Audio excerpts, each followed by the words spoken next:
All right, well, we welcome in Jets head coach Robert Saleh to CBS Sports HQ. Thank you for joining us, no less, after a huge win over the Buffalo Bills. Thank you. Thank you for having me. I appreciate you, Joe. Now, listen, I was just wondering if your vibe is so good based on the way I was seeing things on TV and how you guys looked on the sideline. Really quickly, have you tried your luck with the Powerball yet? You know what? I bought one. I bought one the night before the game. So I've transferred my couple of bucks of winnings to go buy another one.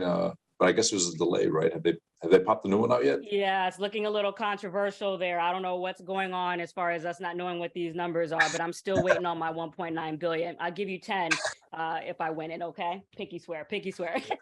But anyways, listen, I just wanted to know, obviously very electric. I watched you on the sidelines after you guys beat the Bills, and I was just personally curious, how long did it take you to come down from that and even just get to sleep?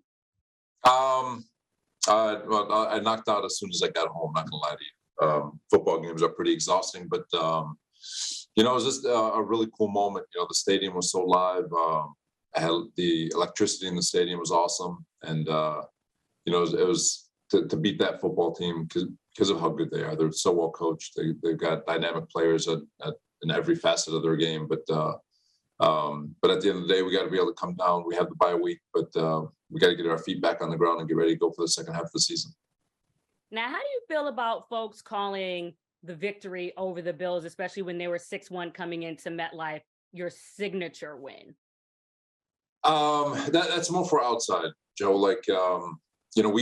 We try to keep the mindset to treat every game like a championship game. And if you treat every moment like a championship moment, you put your best foot forward every chance you get, you'll make the great teams look normal and you'll embarrass the bad ones.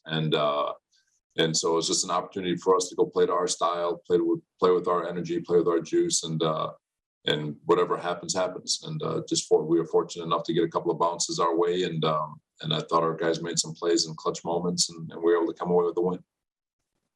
So just talking about you specifically, I'm curious, what did you learn about yourself and even yourself as a coach when you think back to where you guys were week 2 against the Browns, down 17-30 in the fourth, compared to where you are right now at 6-3 headed into the bye when you reflect over your own self?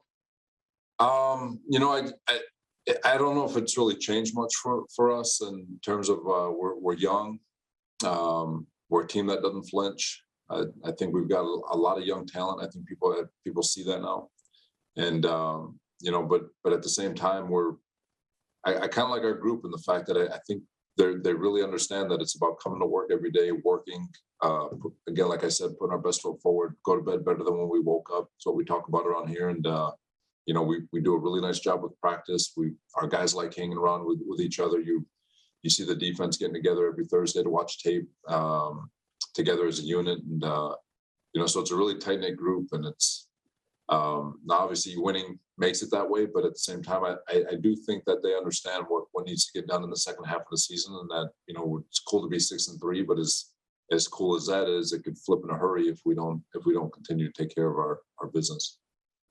But even still, because I'm trying to use this opportunity to learn a little bit even more about you. And I'm even curious, when you reflect back to even week 3 after the Bengals, you guys coming off of a loss, how do you even personally just center yourself, when you're in the midst of adversity at that point in the season, before even going to your staff or going to your players? So when I was in Seattle, I was blessed to be around some really, really cool football coaches. You have Gus Bradley, Pete Carroll, Ken Norton Jr., Chris Richard, Rocky Sento, Tom Cable.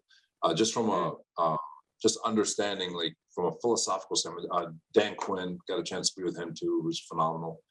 And really especially being with Pete, it wasn't so much about X's and O's as much as it was about you, the individual, and what was important to you as an individual. What do you value? What do you stand for on a day in and day out basis?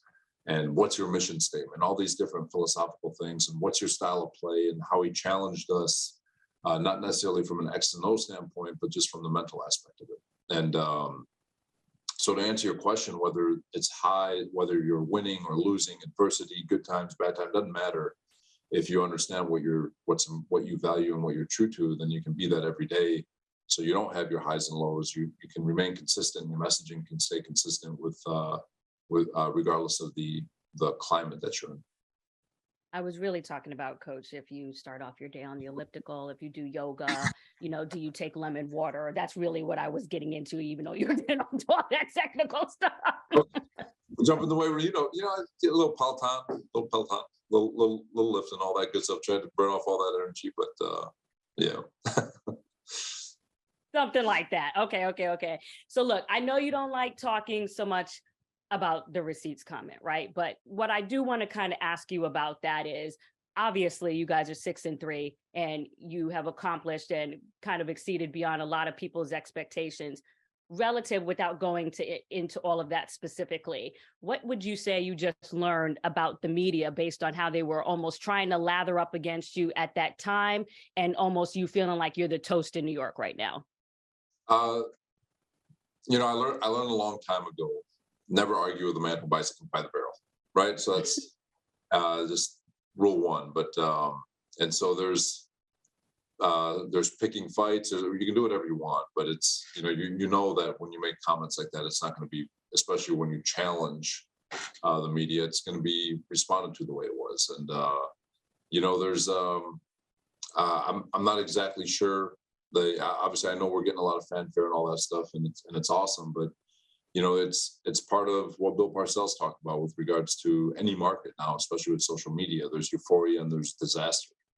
You win a game and people are starting to try to find avenues to the playoffs, but when you lose the game, it start trying to talk about how your demise is going to happen. It's and they start poking holes at what, like on the flip side, we beat a Buffalo team. They're 6-2. They're still arguably the best team in football, but now teams are trying to poke holes in them. There's no holes to poke. It's a damn good football team, and they're going to be right there at the end of it, and they're going to be in the thick of it, and they're still every bit of a Super Bowl contender as anyone in football. And but and that's what makes this league great, is that on any given Sunday anyone can win. But so with regards to the media, it's it is what it is. There's to the victor goes the spoils, and but at the same time, you have to understand, like, you can't take anything too personal, because when you lose, it's going to come down on you. But you can't start patting yourself on the back when you win, because they're going to praise you and anoint you when you do. I was fully expecting you to have your list of clapbacks ready, since you are 6-3. You could have come back with that if you wanted to, or we can just save that for a Super Bowl stage. There it is. Okay. That's what it's waiting for. Well, we'll move on. Okay. So thinking back to where you guys were even going into that Buffalo Bills game, Zach Wilson coming off the 3 interception performance. I'm just curious, what was your communication style and approach with Zach Wilson relative to where you recall his mental state and his psychological state was at that time? When it's just, everyone's different. For me, when someone's down and just getting pounded on, he doesn't need the people in the building to pound on him also. And just felt like it was important for him to recognize all the different things he did well in that game, because at the end of the day, it was, he was being crucified for 4 or 5 plays. And granted, there weren't good plays, obviously, but he did a lot of good things. He still threw for over 300 yards. He had 2 touchdowns. He generated 9 or 10 explosive passes. There's as part of it. So there was a lot of good things that he did, and there's a lot of good things that he did prior to that game too. And just helping him stay in the moment, keep your feet in the ground, continue to find ways to get better. Let's knock out these self-inflicted wounds, because it wasn't like they were aggressive mistakes that he made in New England. They were bad, and he knows that. But at the same time, his ability to recognize that, talk about it, and find ways to avoid it going against a Buffalo team that creates havoc all over the place on defense. I thought he did a really, really good job attacking the weak and playing within himself on game day. So where would you say Zach Wilson's maturity level is as a man right now and as a football player relative to his curve of growth? Well, I don't know. Like I try to empathize with these young men. Like when I was 22, Yes, let before us know, Robert, when you were 22, what do you have to say? running the bars at Michigan State drinking Long Island iced teas, had $5 to my name. Didn't yeah, I mean, there's no consequence to whatever the heck I did. But you think about these young men now, with social media, everyone's got a camera, everyone's a reporter, if you will. They're loaded with money in the bank. It's so easy to gain access to them because of social media. So there's a million ways from Sunday to put yourself in a predicament that you don't need to be in. They're being pulled a million different ways because now it's all about branding. So I think these kids are phenomenal. I do, like, every single one of them. And you talk, and then you add the fact that Zach's the quarterback and he's 22 or 23, whatever he is, and having to manage all of this, to me, it's remarkable. And I think it's why they're special. It's why all these young men. So I'll always go to the earth and end of the earth and back to fight for them, because I think they're just they're unique in that way. All athletes throughout all sports it's pretty special in my opinion. So what do you think about the game manager role, kind of, or the game manager label on Zach Wilson now relative to how he played against the Bills? And can you guys make it into the playoffs or make a playoff run with him playing beyond the game manager label? I think I know I referenced it a few times, but when we've had to call his name and we needed to lean on his arm, he's done it. And we didn't need it against Miami. We didn't need it against Green Bay. We didn't need it against Denver. And the New England game, it was just mistakes. We didn't. It was things were going fine. And when you look at the Buffalo game, he converted 2 third downs with his feet. He got that big third down to Mims to extend the clock. He made timely plays. Buffalo just is one of the top defenses in football, and thought he played really well. And but at the end of the day, we have all the confidence in the world in him that if we need him to go make plays, he'll go make plays. And so he's going to continue to get better. People forget he's playing behind an O-line that's kind of had some shuffling, and they're doing a great job. They had a really nice game against Buffalo, and he's playing with a bunch of young receivers too, and a whole new set of players, and they're all growing together. That's why I think it's really cool what we're seeing with our offense. And as the season goes and the games get bigger, I think he's going to continue to find himself. He's going to find ways to get better, and he's not even close to where we think he's going to go. But I've said it before. You'd be remiss not to acknowledge the fact that he's light years ahead of where he was a year ago, and he's going to continue to find ways to get better. And I think when we're looking at him this time next year, for example, he's going to be light years ahead even next year. But so he's got a great mindset to him. He's going to continue to find ways to get better. And I think as the games get bigger, I think he'll get bigger too. Well, listen, the Ravens won with Trent Dilfer being somewhat of a game manager and, winning the Super Bowl. So it's possible, just saying. Yeah, no comment. Okay. Okay, listen, let's talk about Garrett Wilson, because this is the guy that I know was going to be a baller based on the way he contorts his body, balances his body, catches the balls, and all these things like that. I'm curious, and especially because I feel like he doesn't show any signs of fear, but that's me. So with that being said, what signs do you feel like Garrett Wilson shows of having maybe like a Mamba-like mentality in terms of having that closer ability, wanting to make the game winner play, just wanting to be special overall, or just having no fear when it comes to bodying any corner that he faces in a one-on-one matchup in man coverage? For sure. This rookie class, I'll single out Garrett, but the coolest thing about Garrett, and when I talk about Garrett, I'm talking about the entire rookie class.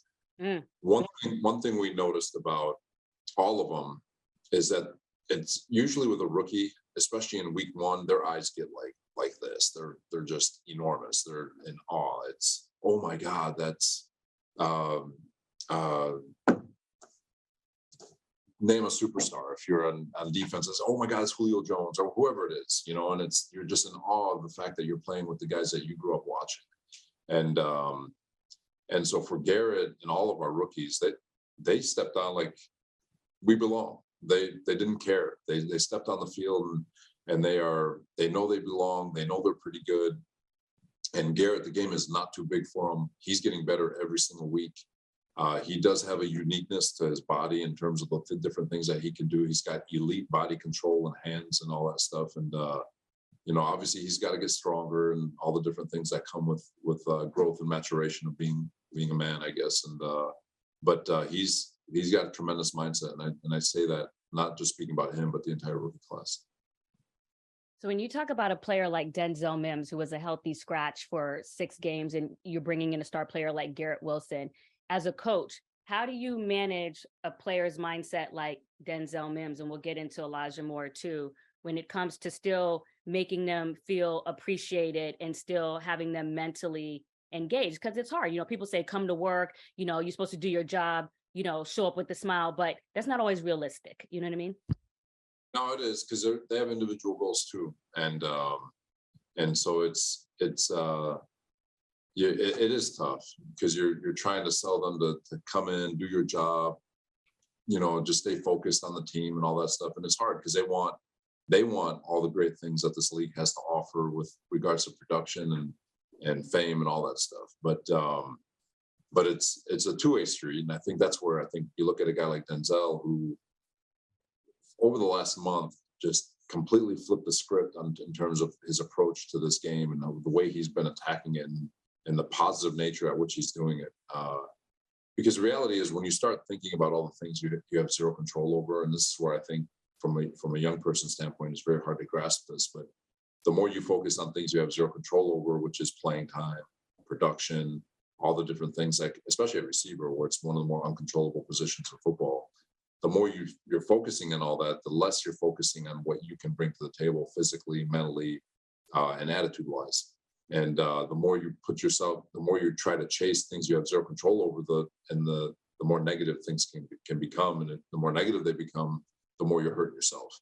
And so when you look at a guy like Denzel and, just shifting to, I'm just gonna go out here, have fun at practice, be a great teammate, it just shifted. And it's reflecting in his play, and he's been getting opportunities because of it. So we know about Elijah Moore. We're talking about managing players going through adversity. We know he asked for the trade. Obviously, he didn't get traded. So specifically, what is his role out of the bye? Again, he's, we're trying to find him more opportunities in the slot. I think he had 27 plays last week. Elijah's a great football player. He's going to be a big reason why we win here for a very long time. And obviously it's on coaches to continue to find ways to get him the ball, find ways to get him opportunities. And obviously for him to continue to it's a new position because we've been playing him outside for the most part. And so we're trying to find ways to utilize all his strengths and all that stuff. And, to his credit, I know, there was, and I said it before, I know there was the trade request, but he's been great. I mean, he's got great attitude. He is a great teammate. His teammates love him. He's always right there. And same thing, when you get frustrated, players can get frustrated. I can get frustrated when you're just chasing production and things you have zero control over. But Elijah's built the right way. He's got a great mindset to him. I'll still stand by the character of which we drafted in terms of the young man coming from Ole Miss and who he is and what he represents. But as the season goes, I think people will start seeing him become more and more a fixture in the offense in terms of a role specifically designed for him. And that must have to do with the way you all are communicating to him, because when we hear LaFleur say, and you say, oh, he has a great mindset when a player is asking for a trade, I mean, you can kind of see how that sounds. But I mean, obviously you guys sound very confident that mindset in no way is going to plague or infiltrate the locker room, because it sounds cotton candy, but we know that the player just asked for a trade. You know what I'm saying, Robert? But it's when we talk mindset, it's one thing to ask for a trade because you're a bad character individual. Like this dude works his tail. He works his tail off. He is for one of the first ones in, last one's out. On top of his regen, on top of working out, does extra after practice, puts in all the work. And but we can get sideways when we start thinking about production, because at the receiver spot, it's not overly difficult to take a receiver away. right? And so there's a lot of different things that have to happen for you to be able to get the ball. The play caller's got to call it for you. The defense has to be in a defense that gives it to you. The O-line's got to protect, and the quarterback's got to deliver the ball. There's just a lot of different things that come into play with regards to the receiver. And so when production is how you judge yourself, you can get sideways. And so with Elijah, he's a fantastic competitor. And all he wants to do is help this football team. So I think it's different when you're asking for a trade because you're being a baby versus when you're asking for a trade because you feel like you could be doing more, and be more of an asset because he wants more. And for that, I commend him. I think he's awesome, and it's why he's here, and it's why we think he's going to be very, very successful in this league. All right, I'll move you along really quickly to the defense. I got to say, I was watching Sauce Gardner do his post-game interview after the win against the Bills, and he didn't look like he was getting caught up in the hype or the hysteria. He looked steady Freddy to me, and it made me think about how you guys were, managing him with the press at the beginning and at practice or what have you. But I didn't see anybody, overly, in the clouds. I don't know if you see the same thing, but I'm just curious about how you feel like he's managing the Sauce persona, so to speak, on and off the field. I feel like the same thing I talked about, these 22-year-olds and all the different things they have on their play. I feel like he's been Sauce since Pee Wee football when they gave it, when he had that nickname. So I think he's used to it. I've made mention in some of my press conferences, these are social media babies, and that they're so used to reading comments and disregarding things or just looking past it and making a point, and living their life where I didn't get I was part of the beeper age where you had got a beeper and went to a payphone to call somebody. So this whole social media thing where people are talking about and they're mean on social media, they have such balance to themselves and they know how to handle it all. And so for him, I think he's lived this life for 10, 15 years now. And I don't think it's really changing. And then really too, got to just get in Quinnen Williams, AFC Player of the Month. I remember when I interviewed him before the draft, it didn't even look like he had been out of the South before. Matter of fact, I don't think he had been out of Alabama before. Just really quickly, how he is looking now compared to, feeling so kind of wet behind the ears when he first came into the league. I mean, I don't know that I feel like Quinnen is getting his due share relative to all of the people on your team. No, for sure. And more and more, it's all about first impressions. Well, to me, D-line is probably the second hardest position in football to acclimate yourself to, other than quarterback. Obviously, quarterback being the hardest position, especially when you talk about interior D-line. It's just you're playing a different game in there. Every offensive lineman is all pro or was all conference, and it's the schemes. The quarterback's getting rid of the ball faster. So to be able to have production coming out of college, especially on the interior D lineman, it is hard. It is hard. And so his first year didn't go the way he wanted it to. Second year, he started having some success, and then you bring in a new staff, that's us. And in his first offseason, he hurts his ankle, and he misses really his entire offseason. So he's not in the he's not hitting on all cylinders to start last year, but he still has a lot of success. He's still a heck of a football player. And this speaking last year, and then this offseason, he's finally it's year 2 in the system. He had an entire offseason to stay healthy and get himself prepared to play a football game. He shows up in the best shape of his life because he's not injured. And we're seeing it. And it's just kind of the way it goes with some players sometimes. And I think he is playing at an all-pro level. He's darn near impossible to block in a one-on-one situation. He's got such tremendous power and athleticism for his size, and he brings all the right stuff off the field too. So he's been an absolute pleasure to coach. Last few questions here. Let's move on to the Patriots. You're going to be obviously on your bye. First of all, are you going to spend any of the bye going to Turks and Caicos, Cancun, doing any type of vacation, anything? Or how much of this bye are you actually spending preparing on the Patriots? You know what?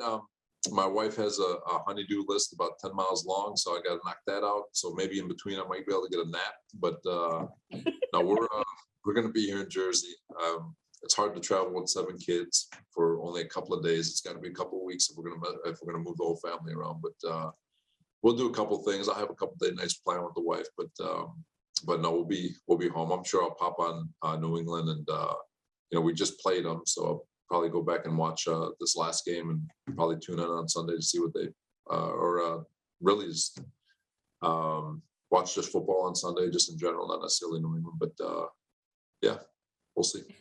Well, listen, your defensive end, John Franklin Myers, was quoted in the New England media, Nesson, saying, that he was given bulletin board material when it comes to facing the Patriots again, coming out of the bye, saying in part, quote, anybody who watched the film can sit here and say we shouldn't have won that game. But obviously you feel like, they did, they should have won that game. And then you have Sauce also saying they can't wait. He can't wait to play the Patriots. So what's your opinion on how your players are kind of describing, somewhat frothing at the mouth, to replay the Patriots again and kind of avenge the sour taste of being served your third loss? No, for sure. You want your players believing that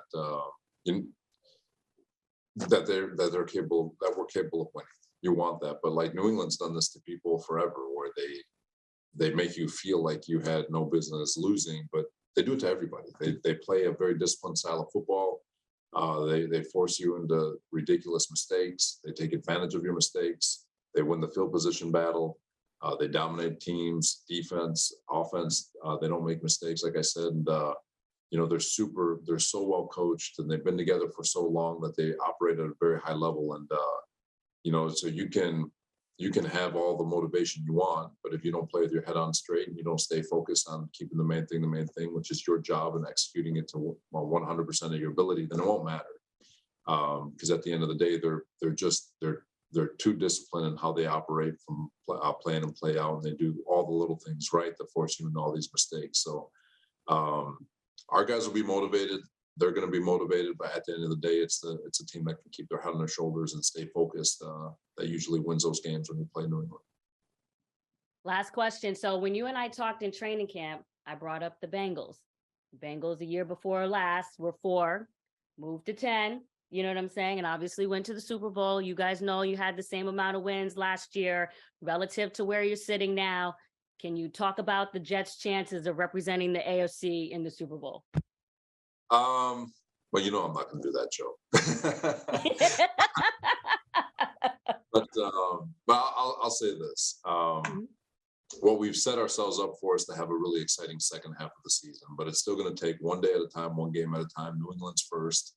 And we've got to take care of our business in that regard. And, we've got 3 division games left. We got home games left. We got big road games left. There's a lot of different things that are left, but we can't get too far ahead of ourselves. If we take care of the moment, the end result will take care of itself. And so it's all we've done so far is give ourselves the opportunity to set ourselves up for a really cool second half, an exciting second half, where we can be in some big games and be a part of the discussion.